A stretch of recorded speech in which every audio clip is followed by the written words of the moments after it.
بسم اللہ الرحمن الرحیم۔ السلام علیکم ورحمۃ اللہ وبرکاتہ۔ معزز خواتین و حضرات، آج ہم آپ کو استغفار کے فضائل کے متعلق بتائیں گے۔ پیارے آقا مدینے والے مصطفیٰ صلی اللہ تعالی علیہ وآلہ وسلم نے ارشاد فرمایا، جس طرح لوہے کو زنگ لگ جاتا ہے اس طرح دلوں کو بھی زنگ لگ جاتا ہے، اور اس کی جلا یعنی صفائی وہ استغفار کرنا ہے۔ پیارے آقا مدینے والے مصطفیٰ صلی اللہ تعالی علیہ وآلہ وسلم نے ارشاد فرمایا کہ جس نے استغفار کو اپنے اوپر لازم کر لیا، اللہ تبارک و تعالی اس کی ہر پریشانی دور فرمائے گا، اور اس کو ہر تنگی سے راحت عطا فرمائے گا، اور اسے ایسی جگہ سے رزق عطا فرمائے گا جہاں سے اس کا گمان بھی نہ ہوگا۔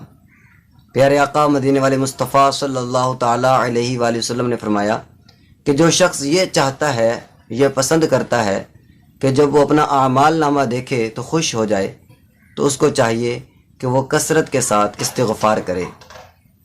پیارے آقا مدینے والے مصطفیٰ صلی اللہ تعالی علیہ وآلہ وسلم نے فرمایا کہ خوشخبری ہے اس شخص کے لیے کہ جو اپنے اعمال نامہ میں استغفار کی کثرت پائے۔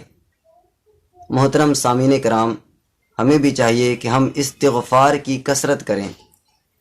استغفار کرنے سے دلوں کی صفائی ہوتی ہے، استغفار کرنے سے پریشانیاں تنگیاں دور ہوتی ہیں، اور اللہ تبارک و تعالی راضی ہو جاتا ہے۔